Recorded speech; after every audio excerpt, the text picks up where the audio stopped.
मित्रांनो नमस्कार, मी प्रकाश पोरे. दैनिक देशोन्नतीतर्फे उद्या रणसंग्राम आहे आपल्या निवडणुकांचा. 5 वर्षातून येणारी ही एक गोष्ट आणि सगळ्यांनाच उत्सुकता असते. यावर्षी तर आपल्याला विशेष उत्सुकता लागली असेल, कारण देशात एकंदरीत चित्र वेगळं आहे आणि त्याच्यानंतर जे गेले 2-3 दिवस झाले जे एक्झिट पोल चालू आहे ते चित्र काहीतरी वेगळंच दाखवत आहे.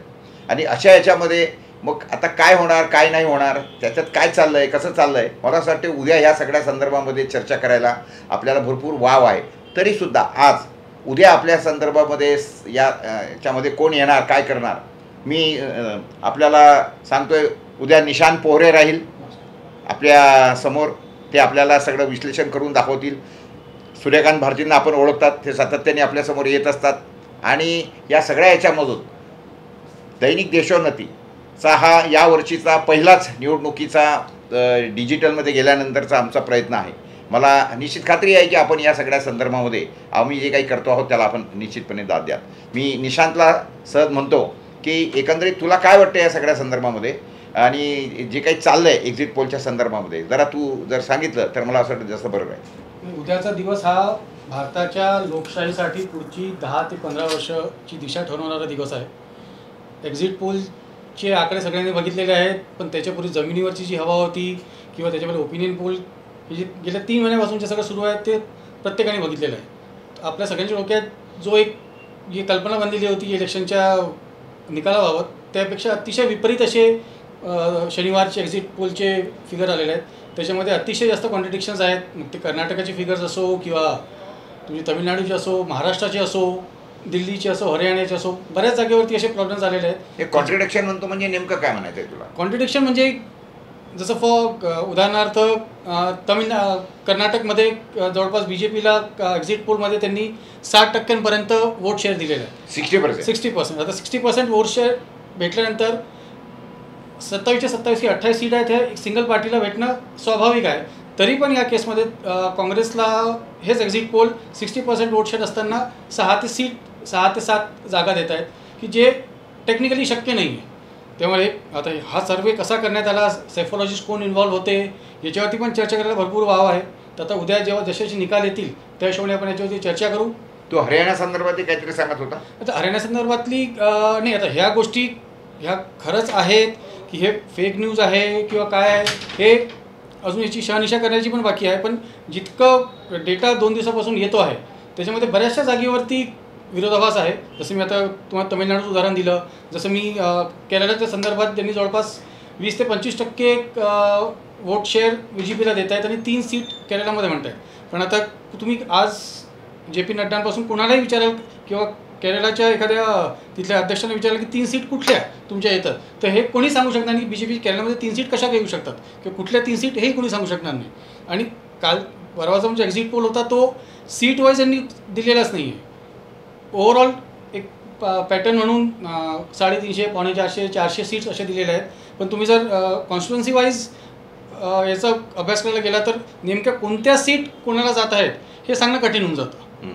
नाही म्हणजे मला असं वाटतं की तुला असं म्हणायचं आहे की आपण जर 2013चा विचार केला तर त्यावेळेला पूर्ण देशामध्ये एकंदरीत असं वातावरण निर्माण झालं होतं किंवा अण्णा हजारे, केजरीवाल, रामदेव बाबा वगैरे ही जी काही मंडळी दिल्लीला रामलीला मैदानावर बसली आणि त्याच्यानंतर जे काही दाखवण्यात आलं की देशामध्ये अमुक घोटाळा, तमुक घोटाळा, हे ते घोटाळे, असं सगळं घोटाळ्यांचं साम्राज्य असं एकंदरीत चित्र होतं.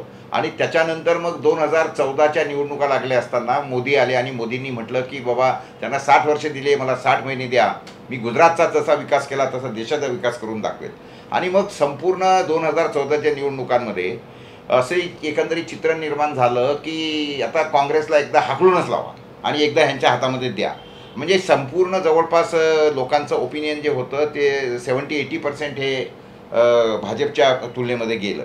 आता जसं 2024मध्ये ह्याच्या अगदी उलट आहे. एकंदरीत जर आपण जेव्हा गावात फिरतो, खेड्यापाड्यांमध्ये फिरतो किंवा लोकांशी चर्चा करतो त्याच्यामध्ये आपल्याला असं दिसतं की 2014ला जसं मोदीच्या फेवरमध्ये वातावरण होतं, BJPच्या फेवरमध्ये वातावरण होतं, तसं आता काँग्रेसच्या फेवरमध्ये BJPच्या विरोधात वातावरण गेलेलं असताना तरीसुद्धा ही मंडळी म्हणतात की जेव्हा त्यांना 2014ला 287 हे मिळाले होते, सीट्स मिळाले नाही, 2014ला 287 मिळाल्या होत्या आणि आता एकदम विरोधी वातावरण असताना हे म्हणतात की आता आम्हाला 350 सीट मिळतील, 4.25 मिळतील, कोणी 400 म्हणतंय. हे जसं काही कॉन्ट्रोवर्सी दिसते, सीट येणार कुठून, देणार कोण? एक्झॅक्टली. माझं 2014पेक्षा 2019 जरी आपण पकडलं तर 2019मध्ये पुलवामा बालाकोट नंतर जो एक राष्ट्रवादाची जी लाट आली होती अख्ख्या देशात, तर तेव्हा हे सगळ्यांनी गृहीत धरून चाललं होतं की यावेळेस मोदी सरकार येणार आहे. तेव्हा कोणालाच या बाबतीत काहीच आणि आता कुठलीच लाट नाही, काही नाही, उलट मोदीच्या विरोधात लाट आहे, भाजपच्या विरोधात लाट आहे. तेव्हा इतकं असताना पण हे 303 सीट आल्या होत्या. शेतकरी नाराज आहेत, व्यापारी नाराज आहेत, महिला नाराज आहेत महागाईमुळे, आणि एकंदरीत नोकरशाही सर्व नाराज आहे. असं सगळं असताना सुशिक्षित बेरोजगार नाराज आहेत.